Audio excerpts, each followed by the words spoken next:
Assalamualaikum warahmatullahi wabarakatuh. Waalaikumsalam Waalaikumsalam warahmatullahi wabarakatuh. Waalaikumsalam warahmatullahi wabarakatuh. Alhamdulillahi rabbil alamin. Wassalatu wassalamu asrofil anbiya'i wal mursalin wa ala alihi wa sahbihi ajma'in. Pertama-tama yang kami hormati Bapak Abdul Aziz Batubara, SPD MPD, selaku dosen pengampu mata pelajaran Pancasila. Kami dari kelompok 2 ingin mempresentasikan hasil dari kinerja kami berupa presentasi mengenai topik Pancasila dalam konteks ketatanegaraan Republik Indonesia. Sebelum itu, adapun anggota dari kelompok 2 itu sendiri, yaitu saya, Ramadhani Aliksan, lalu ada Esa Surya Anggriani, dan Inneke Nugroho Hasibuan, serta Junius Lukman Wibowo. Untuk tahap selanjutnya, presentasi akan mulai dibacakan oleh Esa Surya Anggriani. Untuk itu, kami persilakan.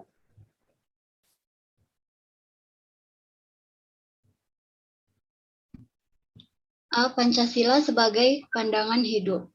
Nilai-nilai Pancasila yang telah diwariskan kepada bangsa Indonesia merupakan sebuah puncak sosial budaya yang telah berkembang dan diyakini keberadaannya dan telah dianggap baik dan sudah dijadikan sebagai pandangan hidup dan sumber nilai bagi bangsa Indonesia.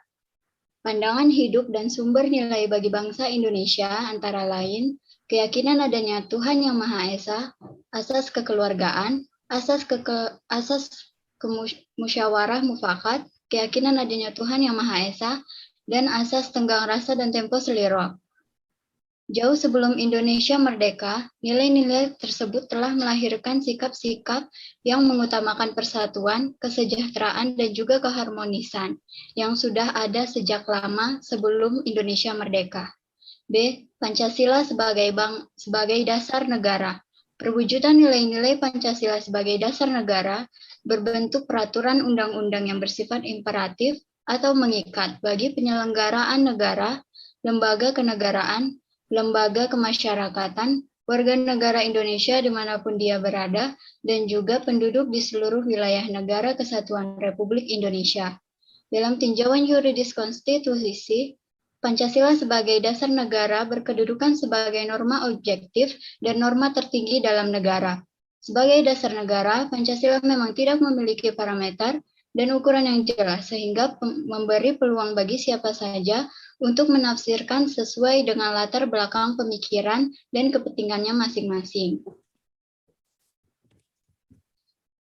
Penamaan Undang-Undang Dasar tahun 1945 yang telah diamandemen dengan menggunakan nama yang sama juga membingungkan masyarakat Indonesia, dan perubahan tersebut akan nampak bahwa 4 kali perubahan, tuntutan perubahan sistem politik dan kenegaraan dalam bentuk perubahan Undang-Undang Dasar 1945 adalah sebuah pesan yang sangat jelas disampaikan oleh gerakan reformasi yang dimulai sejak tahun 1998. Sistem ketatanegaraan Republik Indonesia berdasarkan Pancasila dan Undang-Undang Dasar tahun 1945. Undang-undang tersebut terdiri dari beberapa naskah. Naskah pertama yaitu pembukaan yang terdiri atas 4 alinea 1, 2, dan 3, dan 4. Batang tubuh yang kemudian naskah selanjutnya batang tubuh yang berisi pasal 1 sampai pasal 37, terdiri dari 16 bab, 3 peraturan peralihan, dan 2 ayat tambahan. Naskah yang ada dalam Undang-Undang Dasar selanjutnya yaitu penjelasan Undang-Undang Dasar tahun 1945 yang terbagi dalam penjelasan umum dan penjelasan pasal demi pasal.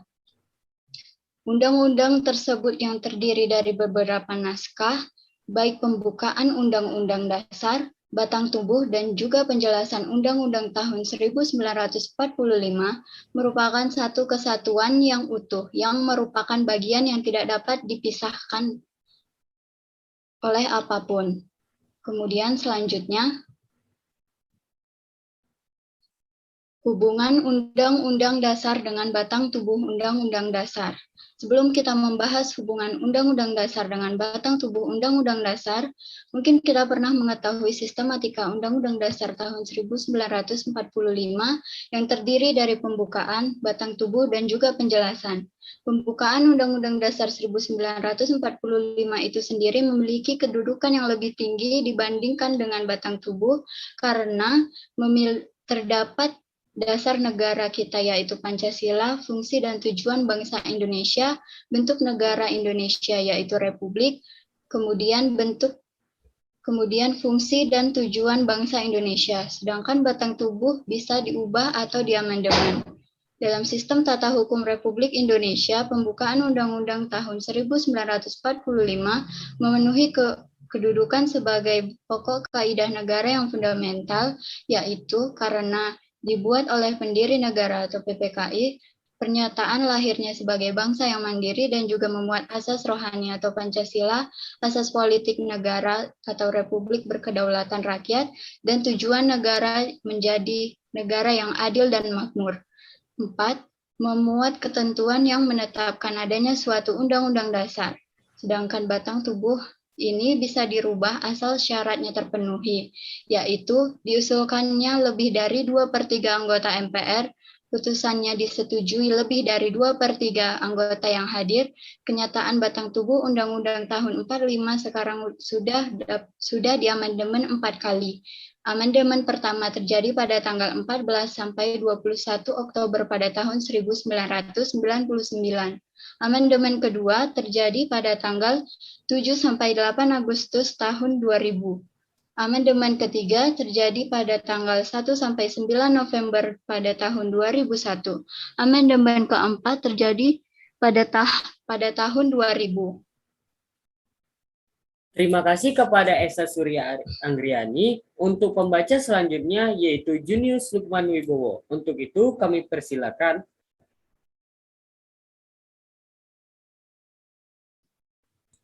Selanjutnya, Kak. Hubungan Undang-Undang Dasar dengan Pancasila. 1. Pancasila masa reformasi. Karena Orde Baru tidak mengambil pelajaran dari pengalaman sejarah pemerintah sebelumnya, akhirnya kekuasaan otoritas Orde Baru pada akhir tahun 1990-an runtuh oleh kekuatan masyarakat. Balik lagi, Kak.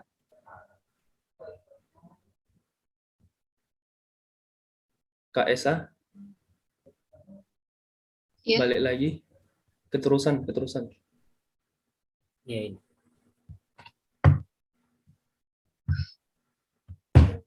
Kekuasaan otoritas Orde Baru pada tahun 1990-an. Astagfirullah.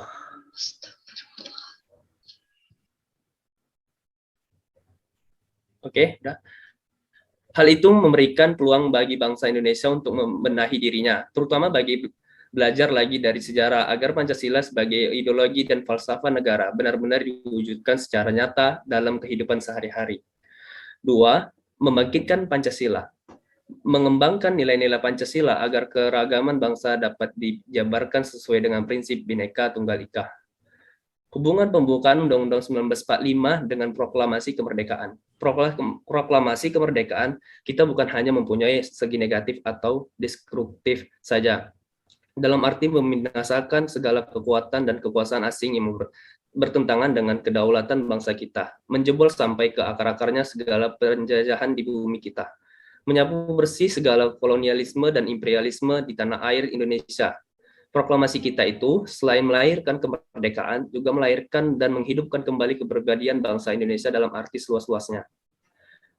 Kepribadian bangsa Indonesia yang pertama, kepribadian politik, kepribadian ekonomi, kepribadian sosial, kepribadian kebudayaan, pendek kata kepribadian nasional. Kemerdekaan dan kepribadian nasional adalah laksana dua anak kembar yang melingkar satu sama lain. Selanjutnya, Kak.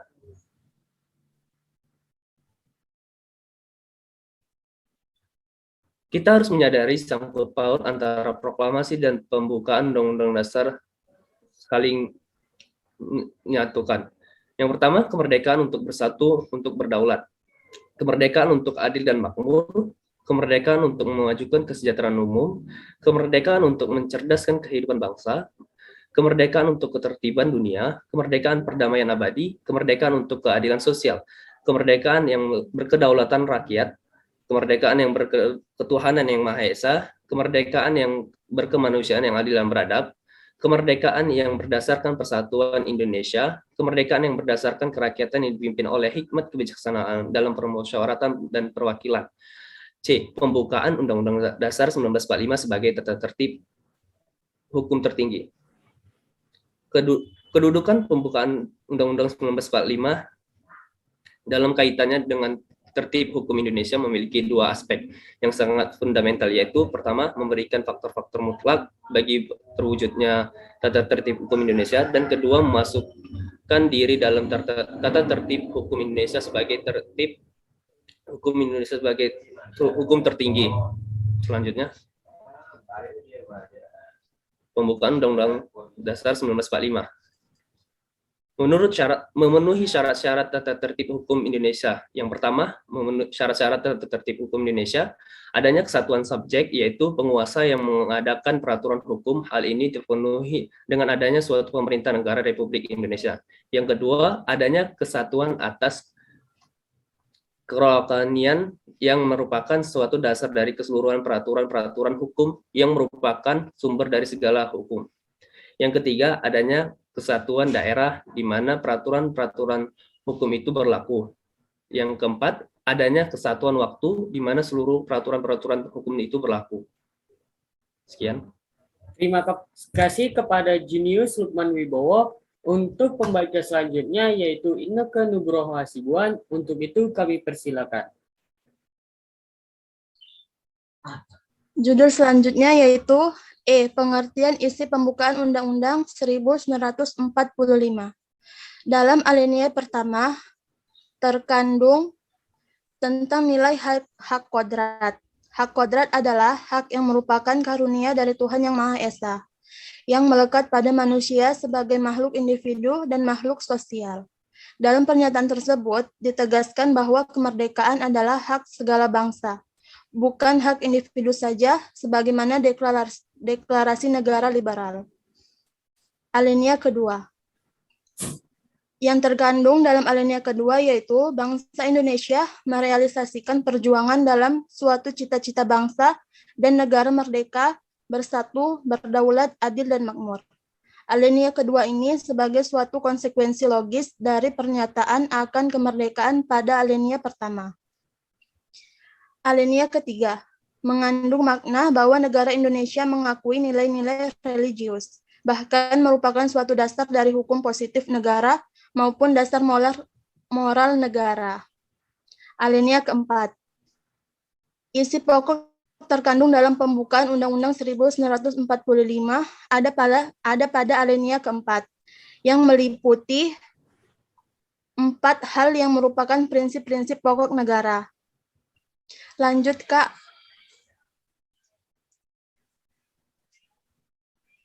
Pertama, tentang tujuan negara. Tujuan negara atau tujuan khusus terbagi menjadi 2, yaitu melindungi segenap bangsa dan seluruh tumpah darah Indonesia. Arti dalam melindungi segenap bangsa dan seluruh tumpah darah Indonesia adalah kita sebagai rakyat Indonesia harus melindungi negara kita, Indonesia seluruh jiwa dan raga kita. Kedua, memajukan kesejahteraan umum. Arti dari memajukan kesejahteraan umum yaitu bahwa negara mempunyai tujuan sekalian kewajiban untuk memajukan kesejahteraan umum dalam hal kesejahteraan rakyat, agar tidak terjadinya kemiskinan yang meluas dalam suatu negara. B. Tentang ketentuan diadakannya undang-undang negara.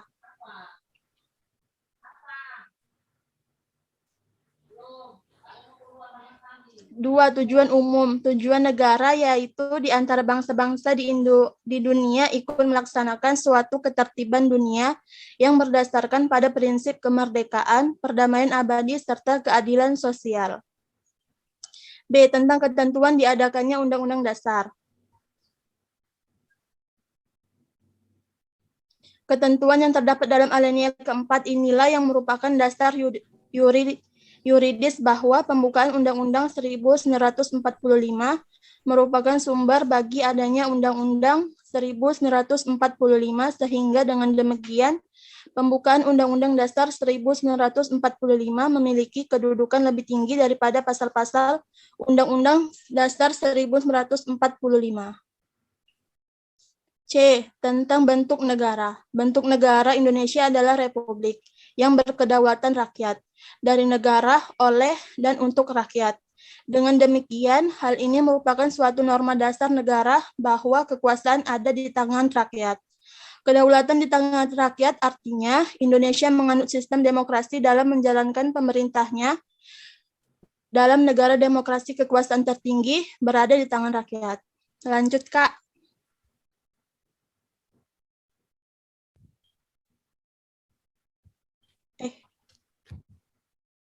Udah nih. Sebelumnya Kak Isa.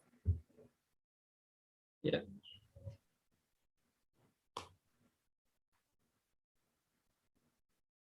Ya, bisa dilanjut Kak Inneke. D. Tentang dasar filsafat negara. Dasar filsafat negara terdapat di pembukaan Undang-Undang 1945. Adapun diciptakannya pembukaan Undang-Undang Dasar 1945 memiliki tujuan, yaitu tujuan pembukaan Undang-Undang Dasar 1945. Berdasarkan susunan pembukaan Undang-Undang Dasar, dapat dibedakan 4 macam tujuan, yaitu pada alinea pertama untuk mempertanggungjawabkan bahwa pernyataan kemerdekaan sudah selayaknya, karena berdasarkan atas hak kodrat yang bersifat mutlak. Pada alinea kedua, untuk menetapkan cita-cita bangsa Indonesia yang ingin dicapai dengan kemerdekaan. Alinea ketiga, untuk menegaskan bahwa proklamasi kemerdekaan menjadi permulaan dan dasar hidup kebangsaan dan kenegaraan bagi seluruh orang Indonesia yang luhur dan suci dalam lindungan Tuhan Yang Maha Esa. Terakhir, alinea keempat, untuk melaksanakan segala sesuatu itu dalam perwujudan dasar-dasar tertentu yang tercantum dalam alinea 4 pembukaan Undang-Undang Dasar 1945 sebagai ketentuan pedoman yang pegangannya yang tetap dan praktis. Sekian. Terima kasih kepada Kak Inneke Nugroho Hasibuan.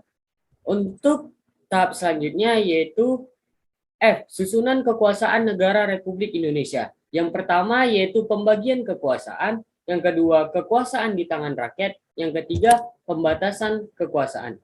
Selanjutnya, Kak Isa, kesimpulan. Ya, dari materi ini dapat kita ambil kesimpulan yaitu Pancasila merupakan suatu asas kerohanian yang dalam ilmu kenegaraan populer disebut sebagai falsafat negara. Nilai-nilai Pancasila yang terkandung dan diwariskan kepada bangsa Indonesia merupakan nilai sari dan pucuk Indonesia, merupakan nilai sari dan pucuk dari sosial budaya yang senantiasa melandasi tata kehidupan sehari-hari. Sebagai dasar negara, Pancasila mempunyai kekuatan mengikat secara hukum, sehingga semua peraturan hukum atau ketatanegaraan yang bertentangan dengan Pancasila harus disambut. Jadi, seandainya peraturan yang dibuat tidak berdasarkan dengan nilai-nilai Pancasila, maka harus dicabut. Dan dalam alinea keempat, pembukaan Undang-Undang 1945, termuat unsur-unsur yang menurut ilmu hukum diisyaratkan bagi adanya suatu tertib hukum di Indonesia, yaitu suatu keseluruhan peraturan-peraturan hukum. Pembukaan Undang-Undang 1945 memiliki hakikat kedudukan hukum yang kuat, bahkan secara yuridis tidak dapat diubah.